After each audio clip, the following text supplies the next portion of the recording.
ہمارے نویں امام امام محمد تقی علیہ الصلاۃ والسلام کی تاریخ ولادت، اور ایسا معصوم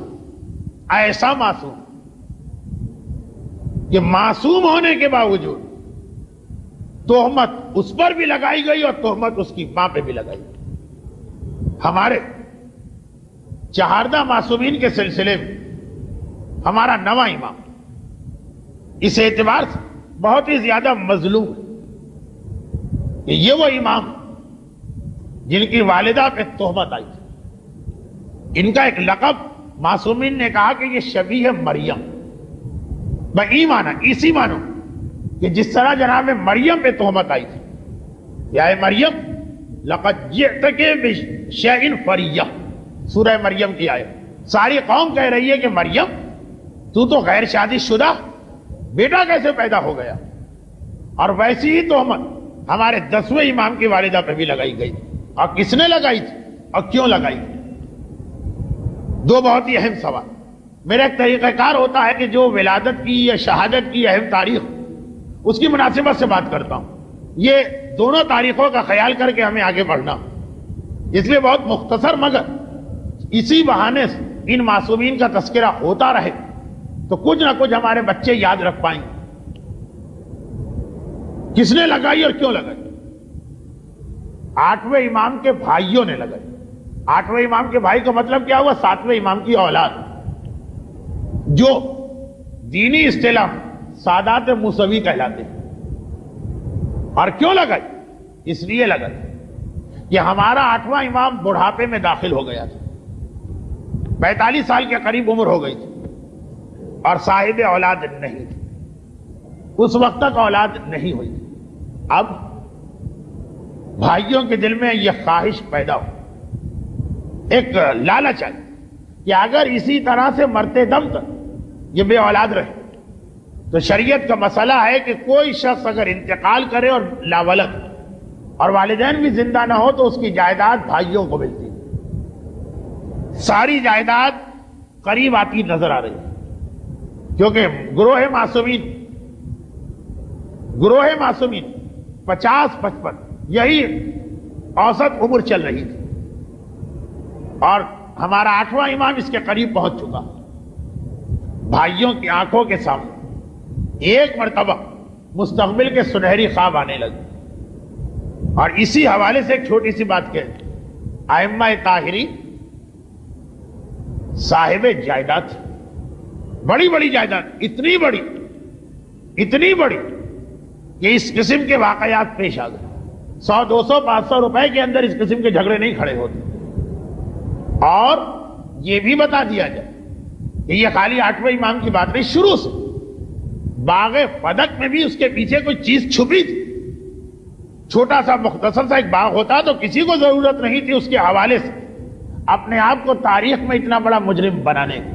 وہ کوئی اتنی ہی بڑی جائیداد کہ کچھ بھی ہو جائے ہم یہ خطرہ مول نہیں لیں گے کہ آل محمد معاشی اعتبار سے طاقتور ہو اور ہمارے مقابلے میں۔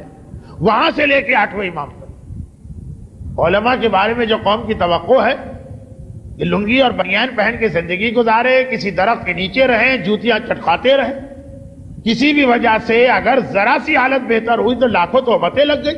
اور ہر ایک مثال دے گا معصومین کو دیکھا کہاں ہے، معصومین کو پڑھا کہاں ہے، ان کے حالات سنے کہاں۔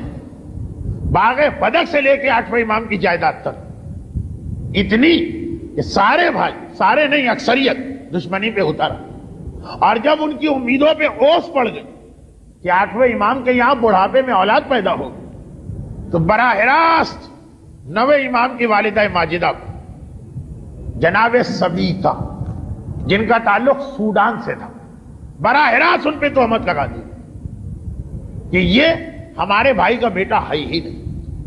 ایک ایسی بات اہل بیت سے متعلقہ کہ اسے بیان کرتے ہوئے بھی شرم آتی اور اس کی تفصیل میں جاتے ہوئے بھی دل دکھتا، اسی لیے اشارہ کر کے آگے بڑھ رہا ہوں۔ ایک الزام آیا، ایک تہمت آئی، اور جناب مریم جیسا الزام آیا۔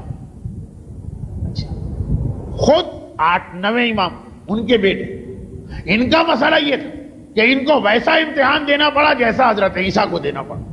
ایک عجیب موافقت، ماں کو اس امتحان سے گزرنا پڑا جو مریم کا امتحان تھا، بیٹے کو اس امتحان سے گزرنا پڑا جو عیسیٰ کا امتحان تھا، گرچہ ان دونوں کا رتبہ ان دونوں سے بلند۔ عجیب، وہ ماں بیٹا، یہ ماں بیٹا، وہ کیا؟ اب دیکھیے میں اس مسئلے کی زیادہ تفصیل میں نہیں گیا، صرف چند اشارے کرنا مقصود تھا۔ اور بیٹے کو کس امتحان سے گزرنا پڑا؟ حضرت عیسیٰ کا کیا امتحان؟ حضرت عیسیٰ کا پہلا امتحان یہاں سے شروع ہوا، قوم نے ان کو نبی ماننے سے انکار کر دیا، کیا کہہ کر؟ کیف نکلم من کان فی المہد صبیا۔ یہ بہت اہم حصہ پڑھ رہا ہوں، میرے آئندہ درس کا ایک بہت دلچسپ واقعہ اس کے اوپر۔ قوم نے کہا اس کو نبی مانے جو گہوارے کا بچہ، جناب عیسیٰ کی کم سنی اور کم عمری پہ اعتراض ہو گئے، ان کی نبوت کا انکار کیا گیا، اور یہی امتحان نویں امام کو دینا پڑا، اس لیے کہ نویں امام کی عمر مبارک فقط 8 سال کی تھی جب عہدہ امامت ان تک پہنچا۔ 8 سال اور ساری کائنات کی ہدایت کی ذمہ داری ان پہ آ رہی۔ چنانچہ بہت سے لوگوں نے ان کی کم سنی کی وجہ سے ان کی امامت سے انکار کیا، حتیٰ یہ کہ ان کے اپنے چچا، ایک چچا، 7ویں امام کی اولادیں کتنی ہیں؟ 62 تو تاریخ میں نام لکھے، ایک چچا نے اعتراض کیا، اور اعتراض بھی ایسا کہ باقاعدہ جو نویں امام کا عہدہ تھا لوگوں کو آ کے مسائل بتانا۔ 8ویں امام تو چلے گئے دارالخلاف، ان کی مسند مدینے میں، جس دن مدینے میں 8ویں امام کی شہادت کی خبر ہے، ان کے بھائیوں میں سے 8ویں امام کے بھائیوں میں سے ایک جن کا نام جعفر تھا، وہ آ کے اپنے بھائی کی جگہ پہ بیٹھ اور سلسلہ شروع کر دیا جس طرح امامت لوگوں کو مسئلے بتاتی۔ 8 سال کے نویں امام گھر کا دروازہ کھول کے باہر آئے اور بڑے جلال کے عالم میں اپنے چچا کے دامن کو پکڑ کے چچا کو ہٹائے۔ حق کے مسئلے میں انسان کو اپنے سگے رشتہ داروں سے لڑنا پڑے تو لڑنا چاہیے، بلکہ کبھی واجب ہو جاتا جب گمراہی کا خطرہ۔ ابھی 8ویں امام کی شہادت کی خبر پہنچی اور ان کے چچا منصب پہ آ کے بیٹھ گئے۔ یہ تقریباً وہی واقعہ ہے جو 12ویں امام کی زندگی میں دہرایا گیا۔ 11ویں امام کی شہادت، امام کی نماز جنازہ امام پڑھاتا، بجائے اس کے کہ 12ویں کو بلایا جاتا، 12ویں کے چچا آ کے کھڑے ہو گئے، میں نماز جنازہ پڑھاؤں۔ اور 12ویں نے کس جلال کے عالم میں اپنے چچا کو نماز جنازہ کی امامت سے کھینچ کے دور کیا۔ اس سے پہلے یہ واقعہ نویں امام کے زمانے میں پیش آ چکا، اور جس وقت وہاں سے ہٹایا تو ساتھ میں یہ بھی کہا اتق اللہ، اے میرے چچا اللہ سے ڈرو، ایسی جگہ آ کے بیٹھے ہو جس پر تمہارے لیے بیٹھنا حرام ہے، اور پھر لوگوں کو گمراہ بھی کر رہے۔ گمراہ کیسے کر رہے؟ کہ جو پہلا مسئلہ انہوں نے بتایا تھا وہی غلط بتایا۔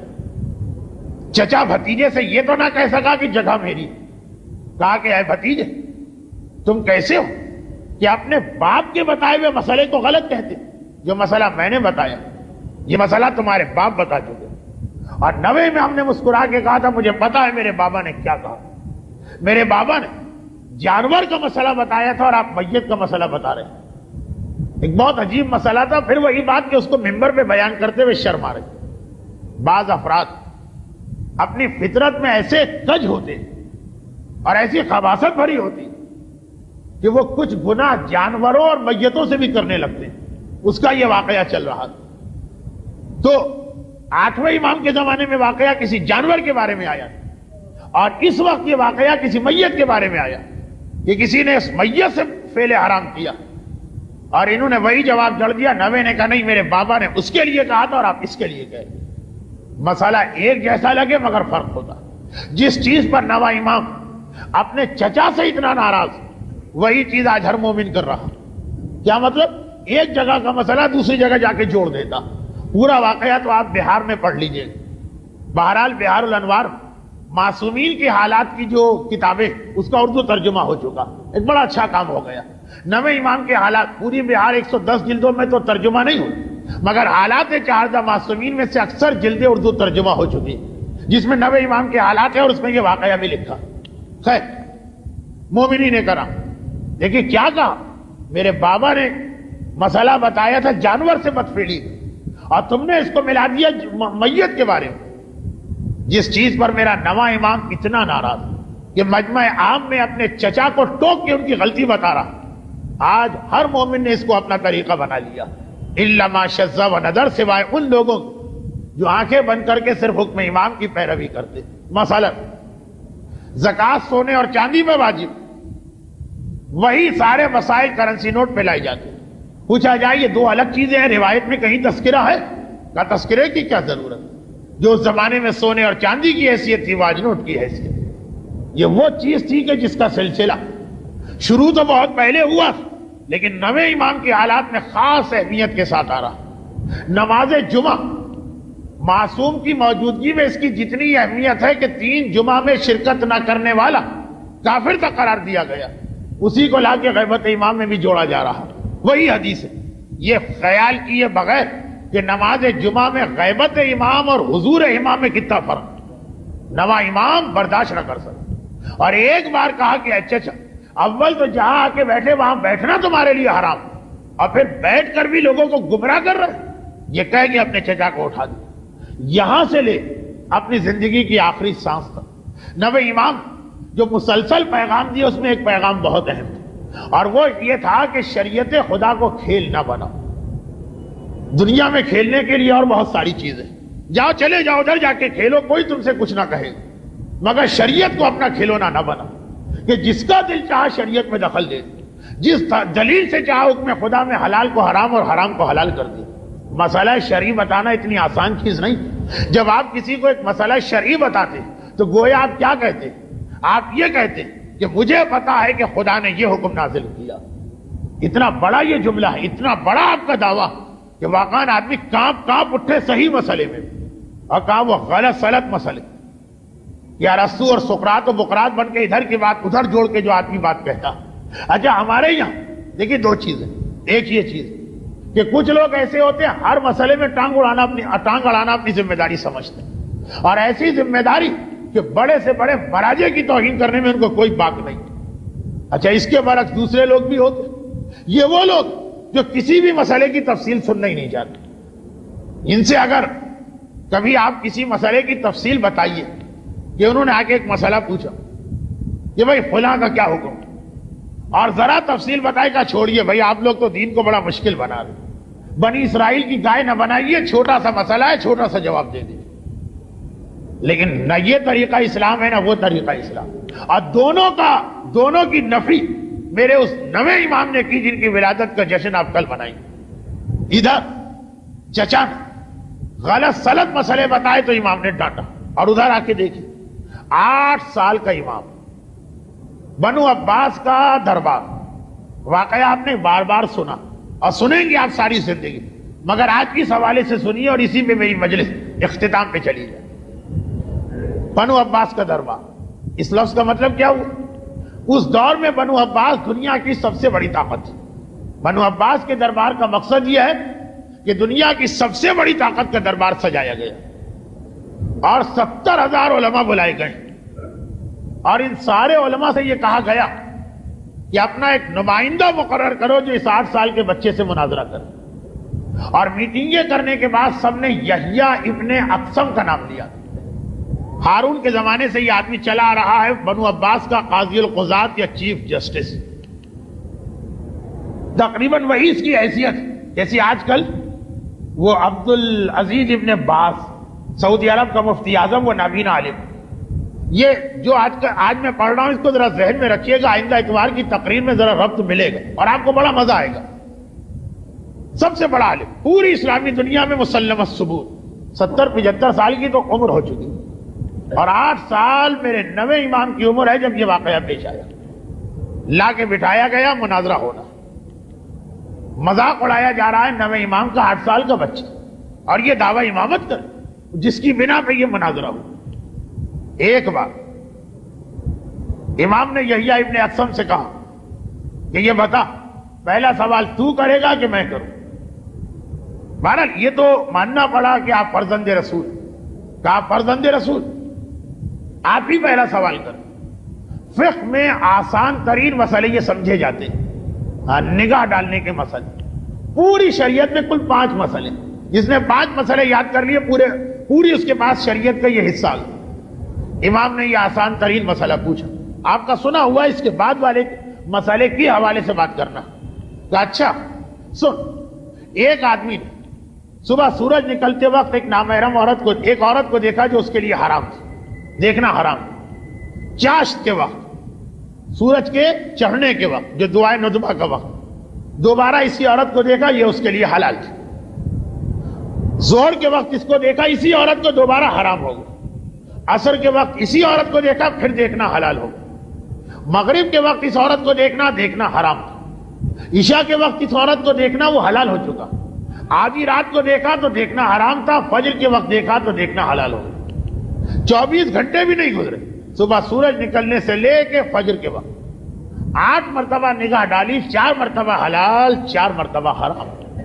8 سال کا بچہ شریعت کے آسان ترین مسئلے 80 سال کے قاضی القضات اور 70,000 علماء اسلام کے نمائندے سے پوچھ رہا، سر جھک گیا، ماتھے پہ پسینہ آ گیا، ہاتھ جوڑ کے کہا فرزند رسول میں نہ سمجھ پایا، آپ ہی اس مسئلے کو حل کریں۔